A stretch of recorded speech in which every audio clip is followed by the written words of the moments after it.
Kok Gilang Pak? Hah? Gilang, nama aku Gilang. Gilang. Asal dari mana Gilang? Bandung Pak. Bandung. Kamu? Bisa Bapak. Bisa. Iksan. Dari mana? Bandung juga Oh ini Bandung semua. Rifki dari mana? Dari Bandung juga. Semuanya orang Bandung. Kamu? Hah? Sama dari Bandung. Alhamdulillah sih hasil pertemuan dengan Bapak Presiden terhormat, kami mendapatkan beberapa insight yang jelas dari pengalaman-pengalaman beliau yang sudah melanglang buana untuk mengabdikan diri untuk Republik ini. Ini sebenarnya agak dadakan sih. Jadi kemarin malam Bapak Seskap itu menghubungi kami dan di esok harinya, tepatnya hari ini tuh pagi-pagi beliau minta ketemu dan alhamdulillah ada undangan dari Bapak Presiden. Ya kita sedikit menceritakan tentang apa yang kita alami di lapangan seperti itu. Jadi beliau juga mengapresiasi apa yang sudah kami lakukan gitu terhadap semua langkah kecil yang sudah kami lakukan. Jadi harapannya mungkin ini bisa jadi motivasi tambahan untuk kami untuk terus bisa mengabdi pada negara ataupun republik ini, terutama di bidang persampahan.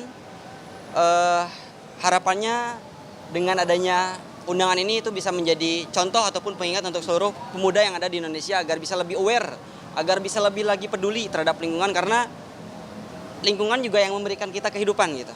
Jadi kita setelah ini ingin mencoba untuk memanfaatkan energical yang masih dipunyai oleh para pemuda Indonesia untuk lebih semangat lagi, untuk bisa lebih mencintai lingkungan lagi dan mengajak teman-teman sebayanya untuk kompak dalam mengatasi masalah sampah. Kira-kira demikian. Apa? Permintaan khusus dari Bapak Presiden terus berjalan, komitmen itu yang nomor satu tentunya. Beliau juga menyampaikan bahwasanya agar kita tidak lelah dengan apapun yang terjadi di depan nantinya seperti itu.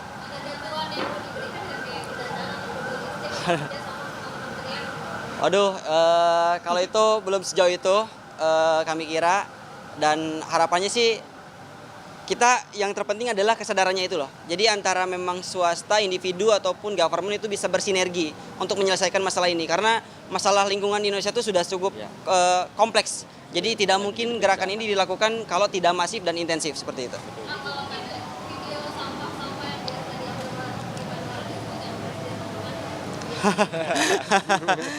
Ada yang expect, ada yang nggak expect gitu. Karena beliau juga tadi sempat cerita tentang masa mudanya, bahwa beliau juga seling berlatih di Sungai Ciliwung ya tadi kalau nggak salah, bahwa pada saat masa muda beliau sungainya masih pada bersih-bersih, sedangkan pada saat kita muda saat ini itu sungai udah hitam, berubah. Polusi sampah, polusi dari area komersil, industri dan lain sebagainya itu. Banjir besar kemarin yang melanda Jabodetabek kan juga disorot nih soal sampah ya. Oh ya. Nah itu juga dibicarakan soal seperti gitu. Oh ya, itu salah satu diantaranya mungkin. Dan karena pada saat memang terjadi, saat ini kan sedang memang marak terjadi bencana banjir. Dan indikator utama banjir itu bukan hanya soal sampah, tapi ada alih fungsi saluran air. Itu jadi dua indikator utama kenapa banjir selalu melanda kota-kota besar seperti itu. Jadi memang untuk menyelesaikan masalah ini butuh keseriusan dan sustainability. Jadi nggak bisa kita menyelesaikan hanya karena banjir gitu. Tidak banjir pun kita harus cegah itu sebetulnya. Seperti itu.